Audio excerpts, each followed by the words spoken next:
Good morning, Tigers. Welcome to today's announcements. I'm Sean. I'm Landon. Let's get into today's news. 2IB seniors have put together a clothing drive for their 1-month project. There is a clothing box in the main office with a poster labeled Clothes for Kids of Denver. Posters have been hung around the school with more information, but they are accepting donations of lightly used clothing from all sizes ranging from 4T to XXXL. The clothing drive will continue until October 12th. Hey Tigers, the second issue of the Lakewood Spectator is online. Check your counseling classroom and flyers around the school for the QR code. Take. Gotcha! We're Lakewood Climbing Club. Our next meeting is October 19th from 3:30 to 4. If you're beginner or advanced, come and join us. Come find standing buddies and outdoor enthusiasts at Lakewood High School. Attention to all NHS members. We are collecting candy for Trick or Treat Street. Bring your bags of candy to A117 for inside points. Check the Google Classroom for more information. This is Tiger TV's Student Stories, Spooky Edition. The story that will be read today is submitted by Lakewood's creative writing class, narrated by Finn Goodlow and Sydney Nimeth. The fog seemed to brush up against Violet's bare arms, and she hugged them as close as she could. The wind rushed through the leafless trees above her, creating a hollow, yearning howl. Her nerves sang with the pressure of it, the need to just get through this, despite her body aching to turn and run. It's okay. There's nothing here. She frantically repeated to herself. The dead leaves crunched like eggshells under her feet, no matter how much she tried to step carefully. Violet could swear that there was a second set of footsteps behind her, snapping twigs and crushing leaves. But it walked while she ran. She pushed forward, though, step after step, but the cold, damp air pressed in around her and made it hard to breathe. Not that she really wanted to breathe. She knew the dead were buried under these crumbling headstones that surrounded her, but it smelled like rot, sweet and sickly. Was it that she was just expecting it? Maybe. She sure hoped so. And yet, it was so strong she could taste it, forcing her to press her lips together until it hurt. Violet fought every instinct in her head that shouted, Run! Tears formed in her eyes. They ran down her cheeks, warm against the freezing air. Still, it made her shiver more. Her teeth chattered. There was no way to know if it was the cold or if it was the fear. Was that the wind? Or was it someone or something behind her, breathing its cold, clammy breath down her neck? She hurried forward, trying and failing to stay cautious through her frantic thoughts. Finally, Violet reached the headstone she was looking for. It sat waiting in the corner of the cemetery, alone.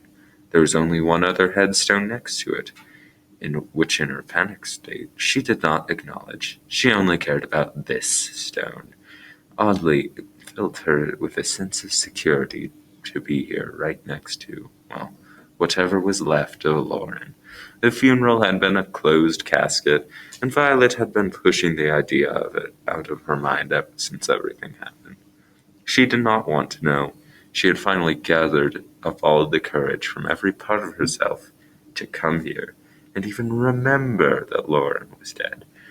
Sit at this headstone that was clearly hers. She may as well take care of it. Who else was going to? She set her backpack on the ground carefully, trying to avoid making more noise than she had to. It was relatively pointless, because at that time, all the adrenaline seemed to leave her body. Overcome with nerves, emotion, and exhaustion, she collapsed next to Lauren Headstone. Suddenly, the world lit up with noise. It surrounded her, raised her off the ground. Everything was so fast, so loud, so much. Oh, how it hurt. There was too much to describe. Screaming, singing, except none of it sounded human. It was otherworldly, tinted with a targeted hatred, and time seemed to slow for Violet. amidst the noise so loud it blinded her. There was a hurricane of anger, of vengeance, and she was the eye. She was the only thing in the world, it seemed, that wasn't screaming. She didn't have the energy. The noise filled her ears, her eyes, her mouth, until she couldn't breathe. It was alive, choking her, blinding her. Her mind went blank with the effort of it all. She was freeing this thing within her panic. Her lifeblood. She didn't know. She didn't know anything. She was everywhere and nowhere, somehow two-dimensional along this thing that seemed so all-encompassing. As quickly as it came about, everything stopped. She fell back into the cemetery, as cold and dark and silent as before. Perhaps it was more silent than before, she realized, as if whatever that was had scared away even the wind and the owls. She blinked. Her mind still felt empty. What the hell had just happened? Thinking was like pushing through molasses, lethargic and emotionless until Violet screamed. It hit her all at once. Her mind just as loud and bright as the noise that had surrounded her just a minute ago. Oh, how everything hurts. She scratched at her own face, trying to push out what she had heard. She screamed and sobbed, unable to move. The noise had been trying to tell her something. What do you want? She screamed for help until her throat was bloody and raw.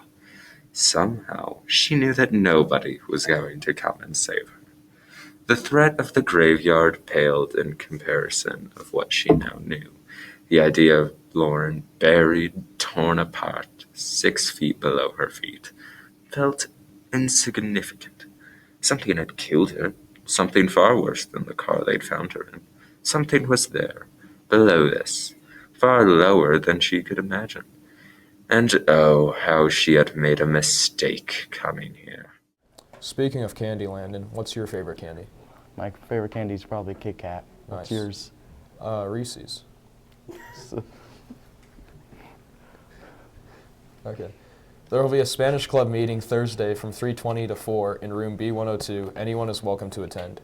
An open casting call for the 2022 to 2023 LHSTC Improv. Trial will happen tomorrow, Wednesday, October 12th at 3:30. Please head to the auditorium if you enjoy performing comedy sketches and you would like to be a part of this year's team. You don't need to prepare anything for the audition. Just show up ready to have a good time. Improv will meet every Wednesday from 3 to 5. If you have any questions, see Club President Asher Gettings. Congratulations to the Lakewood Gymnastics team for their performance last Friday night against Stanley Lake in Chatfield. The JV team placed third, and top finishers included Haley Nepomuceno placing second on vault and Greta Homer placing second on floor. The varsity team won the meet with multiple top finishers, including Celie Beecher placing second on bars, Alencia Thompson placing second on vault, Lauren Burt placing third in all-around and first on uneven bars, and Izzy G winning the balance beam floor exercise in all-around. The next regular season meet is October 11th at Bear Creek High School. And that's it, Tigers. It's a great day to be a Lakewood Tiger. Roar!